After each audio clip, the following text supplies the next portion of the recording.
Welcome to another episode of the Sales Manager Academy podcast. As always, I'm your host, Omar, and we talk about leadership in the boutique retail world, right? Think wireless retail, think furniture, appliances, AV, stuff that's outside of big box retail, but we still do a little bit more than just product sales, right? A lot of our stuff is actually services based. Um, but today I want to talk about something that a lot of people typically have an issue kind of coaching on, right? Because obviously the biggest thing we talk about is how we become better. How can we get our people to be better at what they do? And it falls on us as leaders to be able to provide that guidance. You're the mentor, you're the guide, you're right, not the hero of their story. Okay. That's the last thing you want to do. You want to help showcase and help show them how to get to that end goal, but allow them to actually learn the process because we need to have something that's reproducible. We need something that's duplicatable. We need to take ourselves out of the equation because when you constantly jump in to solve the issues, nothing is actually going to change and you're going to still be stuck working those long 60 to 80-hour weeks, constantly on call 7 days a week, burning you out. And that's what you want to get away from. Okay. I've been there, I've done it, I've gotten teams to be able to double, triple their production without me needing to actually be involved and be present during those times where I actually reduced my workload and worked under 40 hours as a district leader at some of the best producing markets you could imagine. Okay.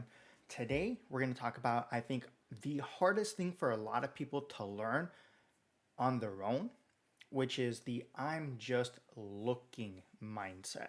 Okay. When a customer, client, prospect walks in and they're like, yeah, I'm just looking. No, you're not. That's one of the first things I teach my people right off the get-go is when somebody walks into a location, they're not just looking. They have questions, they're interested in something, they don't know what the question is, they don't necessarily know what they don't know, right? They think they have an idea of what they need or what they're looking for, but they don't understand everything else that's complex and goes around it. I'll give you an example. In the wireless retail world, guess what? People aren't just coming in to let me look at a device, right? Realistically, it's like, okay, the big question behind it is, am I able to get it? Do I have any promotions? Is there anything I can get that's different than what's available or what's out there, right? I've been looking into it. They're a specialty shop. People don't just come in to browse around. Our locations are small. Yes, there are going to be live devices for people to play with, but for the most part, there's nothing really there for people to look around and just be like, oh, okay. It's not something that, oh, it just happens to be on the way. Most of these locations you have to drive and you are actively coming to these stores, these locations. Okay. Another one where this is big is in the appliance world, right? You can probably say the same thing with like AV and furniture. But for instance, I'll give you an example in appliance world. You have somebody coming in and they're looking for it could be a refrigerator, could be a full kitchen package, and they don't know some of the questions, right? For instance, what are the measurements that you're looking for? Well, I'm just looking for a standard. Okay, what space are you putting in? How old is your home? Are you looking for a counter depth? Are you looking for a full size refrigerator? Right? Are you looking for something that's going to be flush? Are you looking for something that's going to be, more on the luxury premium side? Like what you got to tell me a little bit more, right? Or yes, my oven is in the wall. All right. Is it a 30 inch, a 27 inch? Is it a 24 inch? Right? How tall is it? Is it a single? Is it a double? Is it a microwave wall oven combo? Like, what are we looking at? Because there's a lot more questions, right? Is it a single unit or are they two separate pieces, right? And you start asking these questions, and the customers start realizing there's a lot more I didn't truly understand. I was just gonna buy this. It's like, cool, you can buy it. My job is for to make sure you want to keep it and that stuff doesn't get returned, right?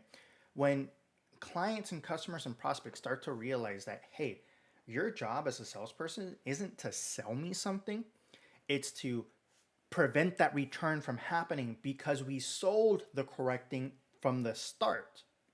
Then they understand, okay, this is why they're asking the questions.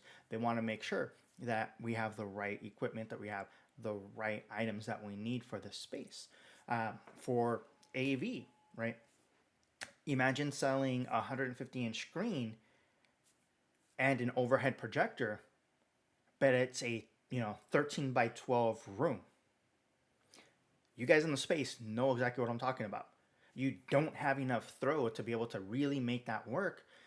it's one of those issues, right? Especially if you're looking for like a true movie theater experience. There's a lot of stuff that goes into it. So when a customer comes in and they're just looking around, the first thing I teach my people is you don't let them look around.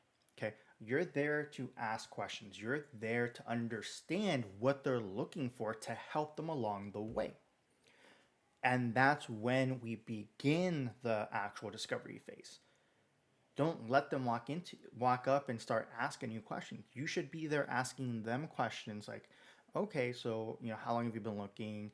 Is there a certain time frame you're looking at? Because that's also a very important one, right? AV furniture appliances, you guys know what I'm talking about. If they need this weekend because they're moving in and it's Thursday, well, we gotta take a look, see what availability for delivery and installation, the product availability. Do we have this in stock or is it back ordered? Because that's obviously going to change the dynamics. Customer found a set they like, but that thing's back ordered for a month or two. All right, those are the things that we need to talk about. Those are the things that we, as the professional, need to make sure to understand. And your new people don't know that. That's why it's super important to be focusing on training and developing. You gotta give them a roadmap of like, this is what the interaction is going to look like. This is how we're going to go ahead and proceed, because there's a certain, you know, stage you want to go through. There's certain stages of questions that you want to go through to really get a better understanding. Well, every customer interaction is different. Every person is different. The scenarios you'll start to see really fall into very specific scenarios, and it's like, oh, okay, customer doesn't have a time frame, right? They have a budget. Boom, we can easily get that, right? There is a budget constraint. There is no time constraint, right? Or there is no budget constraint, but there is a time constraint, right? I had that happen once when we sold, I think it was a $75,000 home theater project, right?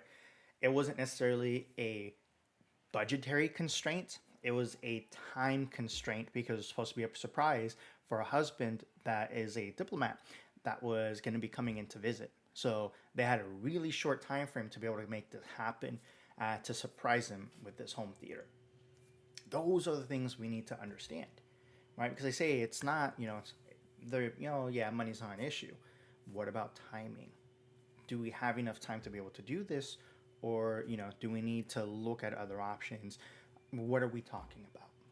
Okay. For simple things like in the wireless world, same thing, right? Right now is, right around the holiday season, the iPhone just launched, the 17 model. So, what is constraints on those? Are you looking for right now, right? Availability is going to be, within a couple of days to, about a month out, depending on the model, color, yada, yada. You guys know, if you've been in the industry, things change, right? There is timing, production of certain products kind of like goes in stages. So yeah, there's a plethora of them. Then they kind of go out because, they move to the next model. And then, okay, right, it's like a cycle. So those are little things that make a difference. But setting up those expectations goes a long way. But it starts with breaking the heuristics that a customer walks into when they say, oh, I'm just looking. And I tell my people, if a customer tells you they're just looking and you walk away from that, we're going to have some words. I don't say it's so mainly, right? But that's essentially the gist. It's like, okay, let me show you how this is done, right? And the customer just says, oh, I'm just looking. Okay, cool. Are you looking for anything in particular? What are you looking for in particular, right? Oh, well, yeah, the iPhone just came out. I was looking to see if maybe I can switch plans. Well, yeah, definitely. Let's go ahead and take a look and see, what options we have available for you. And you start the interaction, right? Instead of waiting for the customer and the customer being like, you don't want to help them. Because at the end of the day, that's one of the biggest things. And a lot of customers actually struggle with that, of asking other people for help.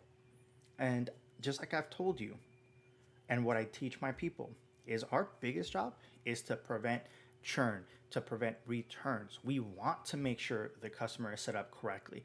We want to make sure they have the proper understanding of expectations, right? Before, during, post delivery, so that they understand, oh, okay, right? I may not be happy that first bill I get, but I understand that first bill is going to be, I'm already expecting that bill to be large. All right, cool. Okay, yes, I'm not happy it's going to take a while to be able to get, my projector and screen, but I understand now that it's going to take a while. right? Those are, once you start setting those expectations, it starts making a difference. But it starts with asking the question and breaking those heuristics. So when a customer walks in and they just say, "Oh, I'm just looking," it's breaking that heuristic and actually taking them out of that click word. If you guys know what I'm talking about, put in the comments. You have to read that, right? It is like basic 101 sales at this point. Uh, but that's the huge thing. Break that heuristic, break that click word, get them to actually open up and let you know, like, hey, this is what I'm looking for, right? Because you're taking it a couple of steps.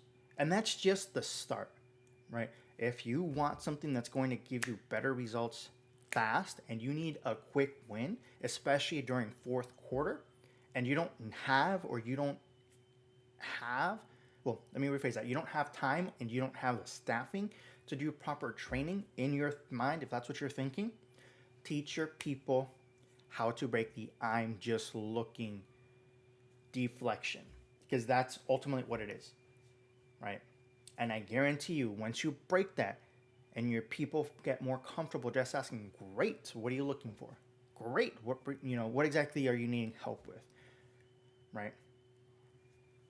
You'll be surprised. Like 99% of people are going to stop in their tracks and be like, "Oh, well, this is what I'm looking for. Cool. You're going in the wrong direction. And this is where you want to go. All right, great. Let me go ahead and show you what you're looking at. All right, great. Let me go ahead and take a look and see what promotions we can get for you. All right. Let's see what we can get you qualified for. Because who knows? Maybe, in the wireless world, you owe us some money. You got to pay that, that past due balance off. Maybe there's, deposits or down payments that you have to cover. Okay. Maybe, you're qualified for another phone at full installments, right? Full financing, but on the others, you're not. Or you can only do one or two devices on full installments, and the rest you have to either put something down or pay off completely. That's the kind of things we need to know now, because if I build you a quote and then this pops up, it's like, oh, now we got to change it. Now you're mad at me because I'm having to change something when we could have done this first and get a better understanding of what we could do, right? It's the same thing in like the AV world. It's like, well, you sold me this stuff, but now you're telling me it doesn't fit because I don't have enough room, because you didn't ask the proper questions. You didn't break the heuristics. You only took the order of the customer without understanding what their actual needs are. And now we have product that we can't sell at full retail because it's already been opened. Now we have product that I can't, really push because some people don't want it because like it's open, or, whatever the case is, or this product, was on the shelf for too long, so I can't send it back to the vendor, or I can't send it back to the distributor, right? So I can't get my money back on this product. So now I got to put it up as open box or whatever the case is, okay? Those are the things that you start to avoid. And when people start feeling more comfortable because they understand, okay, you're asking me more questions, you have a better understanding of, kind of what I do, what my background is, what I'm trying to accomplish, right? You go from being a salesperson to now you're on the same side of the table with them, being a consultant, being an advisor, helping them through the situation. And then you're going to start seeing your people really stepping up more. But it starts with one thing, which is breaking that heuristic of a customer coming in and saying, "Oh, I'm just looking," and your people just letting them walk off. It's like, no, no, no, no, no. Keep asking them questions. Ask them what else, or what are they looking for? Like, what questions do they have, right? Let me point you in the right direction. Let me go ahead and assist you there. Then you start the actual process. You start asking them, and you start to uncover the actual thing that they're looking for, the actual help that they need. And you start to understand and you start to educate them a little bit about what they don't understand. So they know, because they're coming here, they don't know. They don't have a connect. They don't have somebody who can just do this for them, right? They're spending time and energy already, not even before money is being spent. They're already spending time and energy when they could be doing something else, and you're the one who can actually help them. And that starts with coaching. That starts with training and spending little 15-minute chunks just on focused training sessions goes such a long way in building actual people that can do what you're asking them to do. But you as a leader need to step it up and offer the trainings. Take them aside and be like, all right, cool, this is what we're going to work on, right? What's something you're struggling with? Help me understand kind of where you're at. right? How do you feel? What do you think we could do? Okay, where can we improve on? You start to ask those questions and you start to understand where your people are at, because you already know based on the numbers kind of where their deficiencies are. But that's the beautiful thing, because once you understand that, you're not answering the questions for them. You're helping them to uh, to become self-sufficient. Okay, now they're able to analyze where they're at and actually understand, okay, I need to focus on this. This is an area I want to improve on. This is what I'm going to do to improve on this. These are the action steps I'm going to take. And this is what I'm going to shoot for as the results. Boom. All it takes is one step. 1 degree change makes a big difference in the long run. And that's what you need to focus on. So I want you to tell me when are you going to do this? Okay, go ahead. Leave it in the comments on the video. And if you're needing something to guide you in the way, take a look at the description and make sure you get those resources to be able to help you make that change yesterday. Guys, I want to say thanks once again for stepping into another episode here at the Sales Manager Academy podcast. As always, I'm Omar, and I'll catch you on the next one.